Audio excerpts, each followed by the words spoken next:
శ్రీ సచిదానంద సద్గురు సాయినాథ్ మహారాజుకి జై. జై శ్రీ సాయి సచరిత 776 పేజీ 52వ అధ్యాయం 33వ నుంచి ఈరోజు చదువుతున్నాము.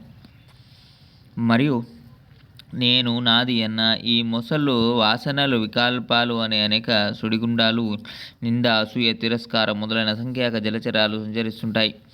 ఇది ఇంతటి భయంకరమైన సాగరమైనప్పటికీ అగస్త్యుని రూపంలో గురువు దీన్ని అవపోషణ పట్టుతారు. వారి చరణధూళి దాసులైన వారికి లవశేషమైన దీని భయం ఉండదు. అందువలన సద్గురు సాయి సమర్థులు భవసాగరాన్ని దాటించే నౌక అయి వారిని ఆశ్రయించిన వారినందరినీ వారు అవతలి తీరానికి చేర్చుతారు. మహా దుస్తరమైన ఈ భవసాగరాన్ని దాటడానికి సాయి చరణాలను నామగా చేసుకుంటే నిర్భయంగా అవతలి తీరానికి చేర్చుతారు. నిష్టలోని విశిష్టత ఇటువంటిది. ఇటువంటి ఈ వ్రతాన్ని ఆచరిస్తే ప్రపంచ దుఃఖాలలోని తీవ్రత తెలియదు. దీనికంటే లాభమైనది వేరే ఏది లేదు. ఇదే శక్తి మనకు చక్కగా ఉపయోగపడుతుంది.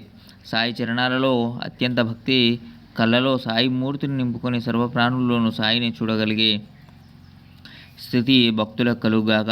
పూర్వజన్మలో స్వేచ్ఛగా విహరించి పతనాన్ని పొందాము. ఇప్పుడైనా సద్గతిని పొందడానికి విషయభోగాలను త్యజించడానికి శక్తి లభించుగాక.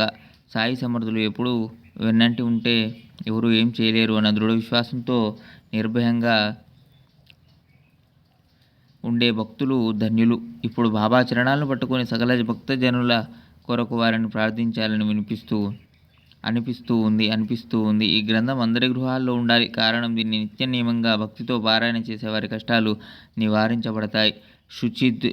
శుచిర్భూతులై భక్తి శ్రద్ధలతో ఈ గ్రంథాన్ని 7 రోజులలో పఠించిన వారి అరిష్టాలు తొలగిపోతాయి. ఇది ఆధ్యాత్మిక దారంతో అల్లబడింది. శ్రీకృష్ణుడు మరియు బ్రహ్మ యొక్క కథలతో నిండి ఉంది. బ్రహ్మాత్మైక రసపూరితమైనది. దీనిలో అద్వైతం గురించి పూర్వంగా వివరించబడింది. ఏకనాథ మహారాజు యొక్క కావ్యమనే నందనవనంలో 32 భాగాలుగా ఉన్న బృందావనంలో మనోహరము